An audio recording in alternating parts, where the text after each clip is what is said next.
بسم اللہ الرحمن الرحیم۔ اس وقت پاکستان کے سیاسی منظرنامے میں حکومت اور عدلیہ کے درمیان ایک بڑے ٹکراؤ کا ماحول نظر آ رہا ہے، اور ایسے لگتا ہے کہ مجوزہ آئینی ترامیم کا جو پیکج ہے اس پر حکومت کو جس سیاسی سبکی کا سامنا کرنا پڑا ہے پہلے راؤنڈ میں، اب اس کی نئے سرے سے تیاری کی جا رہی ہے، کیونکہ حکومت نے اس آئینی ترمیم کی منظوری کو اپنی انا کا مسئلہ بنا لیا ہے۔ لیکن معاملات بہت آگے تک چلے گئے ہیں۔ یہ جو پریکٹس اینڈ پروسیجر آرڈیننس جاری ہوا ہے، جس میں چیف جسٹس کے اختیارات میں اضافہ کیا گیا، اور جس طریقے سے اسپیکر قومی اسمبلی سردار ایاز صادق اور صوبائی اسمبلیوں کے اسپیکر نے الیکشن کمیشن کو مخصوص نشستوں پر خط لکھا اور کہا کہ اب یہ الیکشن ایکٹ کی ترامیم کے بعد اس پر کوئی عمل نہیں ہو سکتا، جو ظاہر کرتا ہے کہ باقاعدہ ایک لڑائی ہے حکومت اور جوڈیشری کے درمیان۔ اور آج ہی جسٹس منصور علی شاہ نے 70 صفحات پر مشتمل مخصوص نشستوں کا جو تفصیلی فیصلہ آنا تھا وہ جاری کر دیا ہے، اور یہ تفصیلی فیصلہ حکومت کے لیے ایک اہم موقع کے اوپر بڑا سیاسی دھچکا ثابت ہوا ہے، کیونکہ اس میں جو بنیادی باتیں کی گئی ہیں، پہلی بنیادی بات تو یہ کی گئی ہے کہ جو 8 فروری کا الیکشن ہے، الیکشن کمیشن جو ایک قانونی ادارہ ہے، آئینی ادارہ ہے، وہ ایک منصفانہ اور شفاف الیکشن کرانے میں بری طرح ناکام رہا ہے۔ یعنی اس 8 فروری کے الیکشن کو چیلنج کر دیا ہے سپریم کورٹ نے، یہ کہہ کر کہ یہ الیکشن منصفانہ اور شفاف نہیں ہے اور اس کی پوری ذمہ داری الیکشن کمیشن پر عائد ہوتی ہے۔ دوسرا، انہوں نے کہا کہ جو مخصوص نشستوں کے حوالے سے یہ پی ٹی آئی کا بنیادی حق ہے، اسے یہ سیٹیں ملنی چاہیے۔ سنی اتحاد کونسل اور پی ٹی آئی نے جو مشترکہ حکمت عملی اختیار کی وہ مخصوص حالات میں تھی۔ اب اس فیصلے میں، تفصیلی فیصلے میں الیکشن کمیشن کو حکم دیا گیا ہے کہ آپ فوری طور پہ پی ٹی آئی کی جو مخصوص نشستیں بنتی ہیں اس کو نوٹیفائی کر دیں۔ ساتھ ساتھ باقاعدہ یہ بھی کہہ دیا گیا ہے کہ جو پی ٹی آئی سے انتخابی نشان چھینا گیا تھا وہ زیادتی تھی، یہ ان کا آئینی، سیاسی اور جمہوری حق تھا۔ کسی سیاسی جماعت کو الیکشن لڑنے سے نہیں روکا جا سکتا تھا، لیکن الیکشن کمیشن نے اس معاملے میں جو فیصلہ کیا وہ آئینی تقاضوں کو پورا نہیں کرتا تھا۔ اور ساتھ ساتھ 8 مارچ کا جو فیصلہ تھا پشاور ہائی کورٹ کا، اسے کالے دم قرار دیا گیا اور کہا گیا کہ یہ فیصلہ بھی آئین کے خلاف ہے، کیونکہ آئینی اختیار جو ہے وہ بنیادی طور پر سیاسی اختیار لوگوں کے پاس ہوتا ہے کہ وہ اپنی مرضی اور منشا کے مطابق کس کو الیکٹ کرتے ہیں اور کس کو ریجیکٹ کرتے ہیں۔ اسی طریقے سے خاص طور پہ یہ بھی کہا گیا ہے کہ پی ٹی آئی کے بارے میں جو فیصلہ کیا گیا تھا مخصوص نشستوں کے بارے میں وہ بھی آئینی نہیں ہے، اور اس میں بھی سیاست زیادہ غالب نظر آتی ہے۔ اور ساتھ ساتھ پھر یہ بھی کہا گیا کہ الیکشن کمیشن اس سارے معاملے میں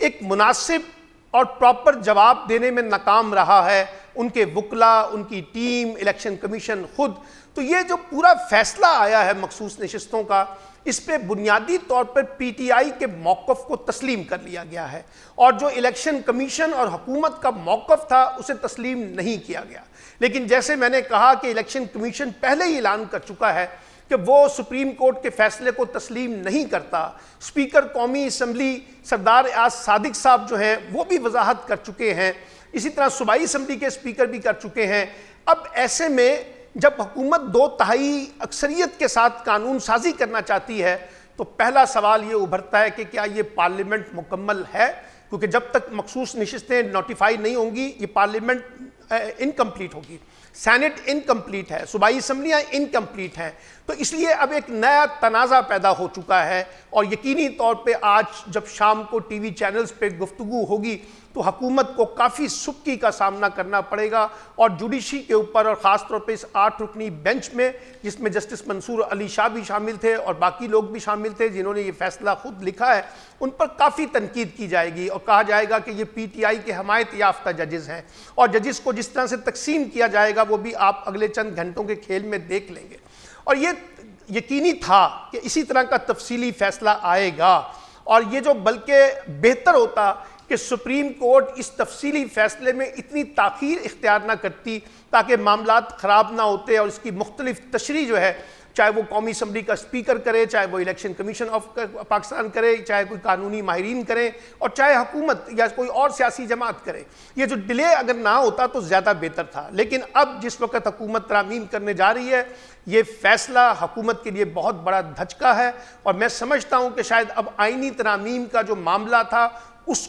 کو بھی ایک ڈیڈ لاک لگ جائے گا. اتنا آسان کام نہیں ہے جتنا حکومت سمجھ رہی تھی کہ وہ رات کی تاریخی میں یہ بل منظور کروا لے گی، آئین سازی کر لے گی، قانون سازی کر لے گی، لیکن اب اس کے امکانات نہیں ہیں. لیکن اب اس پورے کھیل میں جو بنیادی بات ہمیں سمجھنی ہوگی کہ جوڈیشری کا اور حکومت کا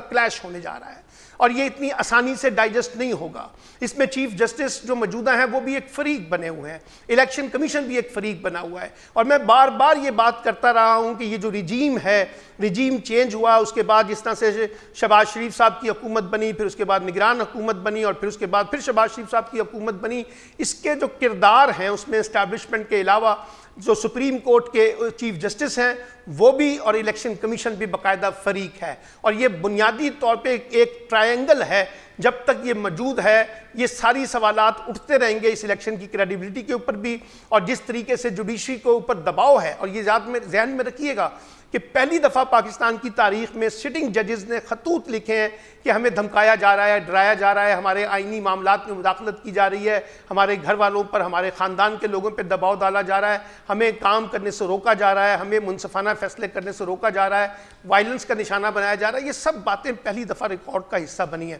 اس وجہ سے حالات بہت زیادہ خراب ہیں. اور جب اس ریاست کے دو بڑے ادارے یعنی حکومت بھی اس میں شامل ہو اور اسٹیبلشمنٹ بھی ہو اور جوڈیشری بھی ہو، اگر اس میں ٹکراؤ کا ماحول آ جائے تو پھر حالات کبھی کسی کے کنٹرول میں نہیں رہتے. اور جب یہ ٹکراؤ بڑھے گا تو اس سے تصادم ہوگا، اس سے یہ پارلیمانی نظام، یہ سیاسی نظام، یا یہ جو سیاسی بندوبست کیا گیا ہے، جو جمہوری حکومت کا بندوبست کیا گیا ہے، آرٹیفیشل بنیادوں پر کیا گیا ہے، اس کو بھی خطرات لاحق ہوں گے. اور یہی وجہ ہے کہ حکومت کو ڈر تھا. آپ کو یاد ہوگا خواجہ آصف سمیت بہت سے مسلم لیگیوں نے کہا تھا کہ جو نئے چیف جسٹس جب منصور علی شاہ آئیں گے تو یہ جو الیکشن کا متنازع عمل ہے، الیکشن کی کریڈیبلٹی کے سوالات ہیں، فارم 45 47 دوبارہ کھلیں گے، اور یہ اسمبلی بھی گھٹ جائے گی، یہ حکومت بھی گھٹ جائے گی. اس کا اظہار مسلم لیگ کے اندر لوگوں کو پہلے سے موجود تھا، وہ کرتے رہے ہیں. اور اب یہ بات جس طرح سے کہا گیا اس فیصلے میں، تفصیلی فیصلے میں، کہ الیکشن کمیشن ایک آئینی ادارہ ہونے کے وجہ سے یہ الیکشن نہیں کرا سکا منصفانہ اور شفاف، پورے الیکشن پہ سوالات اٹھا دیے ہیں سپریم کورٹ کے اس تفصیلی فیصلے نے. تو اب اس سیاسی حکومت کی ساکھ کیا رہ گئی، اس سیاسی نظام کی ساکھ کیا رہ گئی، اس سیاسی بندوبست کی ساکھ کیا رہ گئی، اس حکومت کی ساکھ کیا رہ گئی، اس الیکشن کمیشن کی ساکھ کیا رہ گئی، اور وہ جو نگران حکومت بنی تھی اس کی ساکھ کیا رہ گئی. اور دیکھیں نا کتنی دلچسپ بات ہے، اس نگران حکومت کے ایک وزیر اعلیٰ اس وقت ملک کے وزیر داخلہ ہیں، اس وقت کے نگران وزیر داخلہ اس وقت بلوچستان کے صوبائی وزیر اعلیٰ ہیں. یہ ایک کنٹینیوشن ہے اس رجیم چینج کے بعد جو چلی آ رہی تھی. بہرحال سپریم کورٹ کے بینچ نے مخصوص نشستوں پر تفصیلی فیصلہ جاری کر کے حکومت کو ایک بار پھر بیک فٹ پہ لا کر کھڑا کر دیا ہے. حکومتی ماہرین، حکومت کے وکلاء، ان کی قانونی ٹیم، ان کے سیاسی مشیر کو اب دوبارہ سٹ جوڑ کر بیٹھنا پڑے گا، چاہے وہ سیاسی ہیں چاہے وہ غیر سیاسی ہیں، کہ ان حالات میں وہ ٹکراؤ کی طرف جانا چاہتے ہیں یا مصلحت کے تحت اب یہاں سے نکلنے کا کوئی راستہ اختیار کریں. بہرحال اب یہ ڈیبیٹ جنریٹ ہوگی پاکستان میں کہ یہ نیا الیکشن ہونا چاہیے، یہ الیکشن کالعدم قرار دیا جائے، یہ الیکشن اللیگل تھا، اور اس میں جس طریقے سے انتخابی نتائج کو تبدیل کیا گیا اس کے اوپر آج ایک بڑی سٹیمپ الیکشن کمیشن پر